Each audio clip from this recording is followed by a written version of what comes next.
Hey folks, Ardwulf here. Today we have a very special unboxing from Thin Red Line Games. This is the brand new product from them. This is Strategicon Book 1, The Fate of All. Alexander's campaign against the Persian Empire, the First Diadochi War, and Other Deeds. This is, in case this is what it sounds like, Operational Ancients, and that is a space that we do not see very much in wargaming. So the first thing I notice is that it is in a somewhat smaller box than some of the other Thin Red Line games, like the 1985 series, which are in these kind of oversized type boxes. This is in something that's quite a bit closer to a standard bookcase-sized box, but these are also printed, as far as I know, in Europe, and that is going to have an impact on the paper that's used to the exact sizes.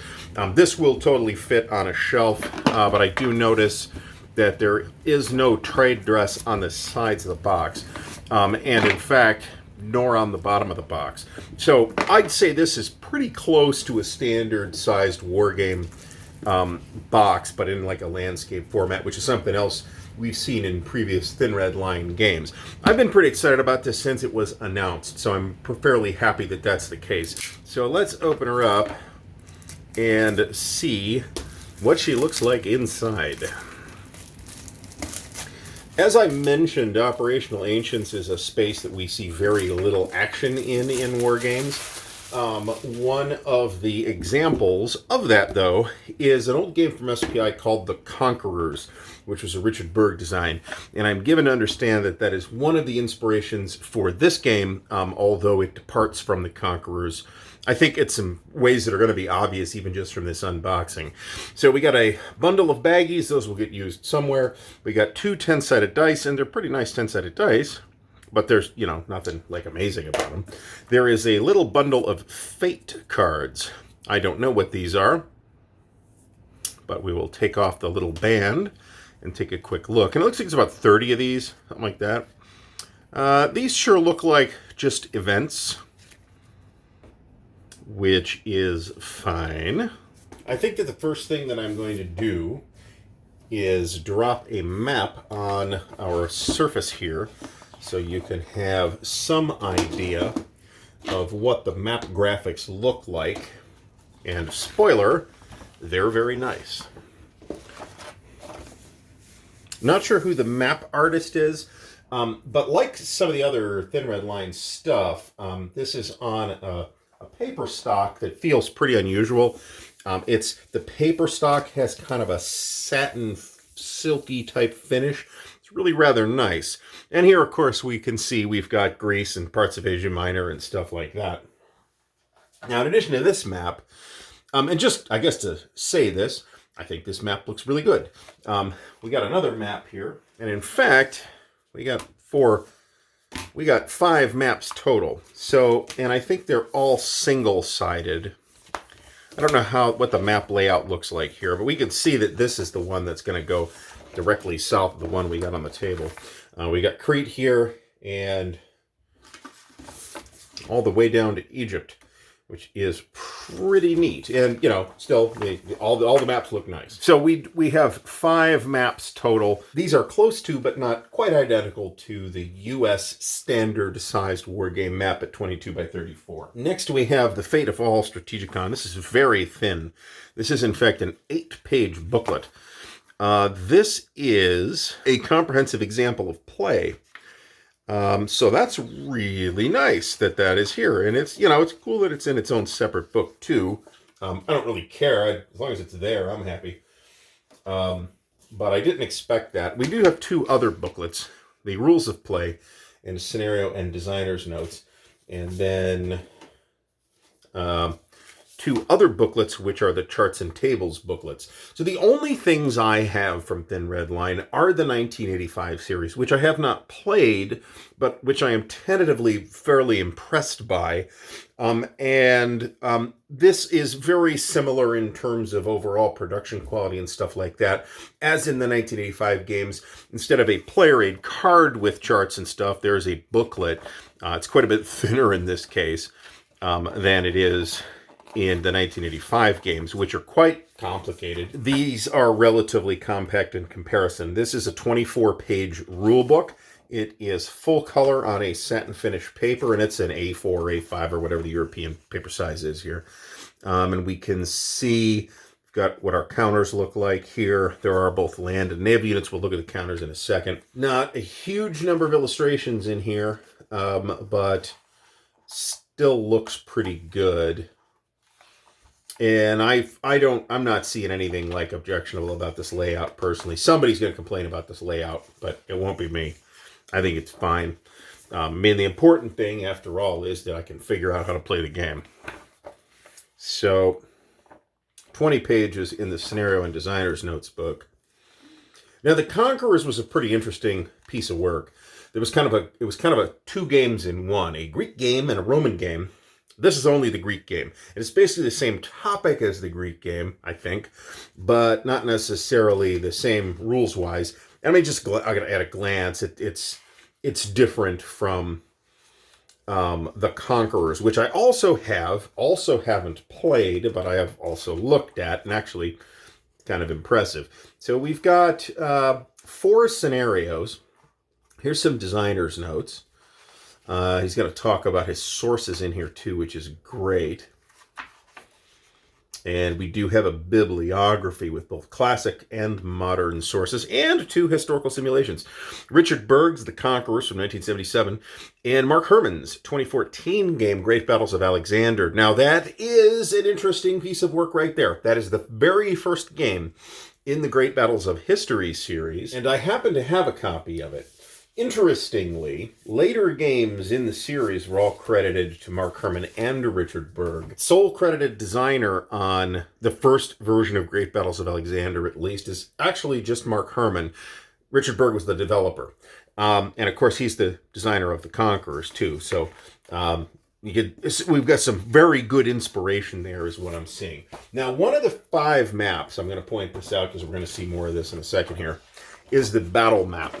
So, when you are playing out a battle in this system, you can either just do it on the big map with a CRT, or you can play it out on this zoom-in map with some more details. I'm not 100% sure how I feel about that, but I will definitely give it a shot.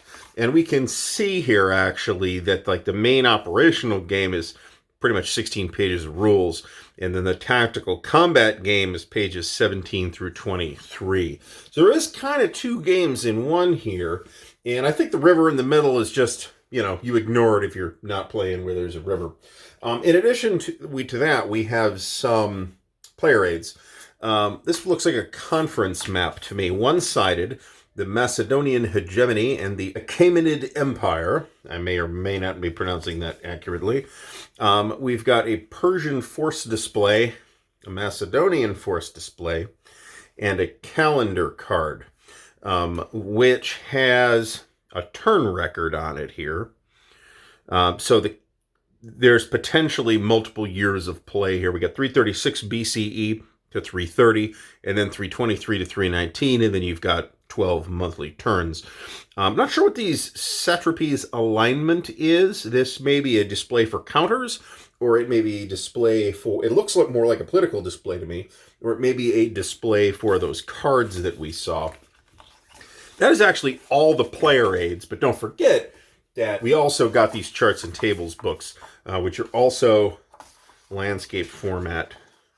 At least mostly. Now they're entirely landscape format. I'm not sure how I feel about these either. On the one hand, it's nice to have it absolutely at hand, as it would be on a card. But on the other hand, if you're going to need like 5 different cards, then it becomes a little less easy to handle. So having them in booklets is not really a bad idea. I am a bit surprised that Thin Red Line appears to be the only folks really doing that. So next we have the counters, and we have 5 sheets of counters here. And these are on a medium thick, I would say, white core stock. And like all the other Thin Red Line games I have personally handled, they have a very nice sort of satin finish, which I really like. And we can see that there's a sheet. Well, So we have a sheet of markers that are all markers. We have another sheet which is mostly markers. We've got, I'm not sure what the colors mean. I mean, presumably that means something. Those do in fact mean different factions within either the Greek or Persian coalitions. Now, one of the things, I'm not sure if you can see this little piece of lint or not. One of the things that I think Thin Red Line is doing to get their counters to feel like this, which again I really like, is putting some kind of coating on them. For me, that has meant that unlike most counters, where I do not go to any special trouble to remove them from the counter sheets, I just punch them out with my fat sausagey fingers. I do like to actually cut the Thin Red Line counters out of the sheets with a craft knife. I think they come out cleaner that way, and you do get these little weird thread things, which I believe are from the coating. And then we've got this counter sheet as well. So there's a lot of units here. These are, as you might be able to tell from just seeing them on video, 5/8 inch counters. So we do have decent sized hexes on the strategic map, or operational map, I guess, and even bigger hexes on the tactical map. Somebody said something about AI art being used on these. I think I'm feeling that for the leaders. I'm going to say I don't particularly approve of that. I do kind of get the motivations why somebody may have made a decision to go with that. I would personally have been happier to not have to deal with AI art. We do have AI art on, I believe, the counters, not on the maps in this particular game. If Fabrizio's watching, he can correct me or confirm for me exactly where the AI art is used. But that is a thing that came out not too long ago after I think the thing was printed. At least that's when I heard it. So in any case, you know, even if I were more bent out of shape about that than I was, this is a super duper small company, right? So I am inclined to cut them some degree of slack. And this is also, in terms of wargaming topic and scope combinations, this is the kind of thing we see very little of in wargaming. And operational is my jam, and I like ancients. So I am very pleased to have brought you, finally, this unboxing of The Fate of All. Massive thanks to the patrons of Ardwulf's Lair, whose support and encouragement make what we do at Ardwulf's Lair possible. Thank you, patrons. Links to help support the channel are in the video description, so check out the Patreon, the Ko-Fi, and the merch store, where you can get snazzy Ardwulf's Lair t-shirts, drinking vessels, and other cool swag. There is also an affiliate link for Noble Knight Games in the video description. If you buy stuff through that affiliate link, it helps us support the channel with Noble Knight store credit. Thank you, Noble Knight. Until next time, thanks for watching, and happy gaming.